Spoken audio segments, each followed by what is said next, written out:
শুভ সন্ধিয়া আৰু নমস্কাৰ সকলোকে। মোৰ হেপাহৰ চিলাই নামৰ চেনেলটোলৈ আপোনালোকক সাদৰে স্বাগতম জনাইছোঁ। আজি পুনৰবাৰ আকৌ ডেমো ডিজাইনৰ এটা নতুন ভিডিঅ' লৈ আপোনালোকৰ সন্মুখত উপস্থিত হৈছোঁহি। আৰু যদি এই ডিজাইনটো আপোনালোকৰ ভাল লাগে তেনেহ'লে লাইক, কমেণ্ট আৰু শ্বেয়াৰ কৰিবলৈ নাপাহৰিব। আৰু যদি অকণমান আগবাঢ়ি যোৱাটো বিচাৰে তেনেহ'লে আপোনালোকে চেনেলটো ছাবস্ক্ৰাইব কৰি দিব বুলি আশা ৰাখিছোঁ। আৰু চাওকচোন, এই পখিলাৰ ডিজাইনটোত মই মাল্টি কালাৰ ব্যৱহাৰ কৰিছোঁ আৰু অলপ কেইটামান ষ্ট'ন আৰু মণিও ব্যৱহাৰ কৰিছোঁ।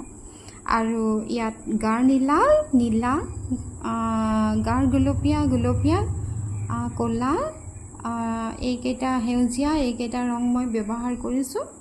আৰু এইটো মানে কাষ্টমাইজ ডিজাইন, মানে টচ মুগা কাপোৰৰ কাৰণে মই নিৰ্বাচন কৰিছোঁ। কেনেকুৱা লাগে আপোনালোকৰ মন্তব্যসমূহ কমেণ্ট কৰি জনাবচোন। ধন্যবাদ।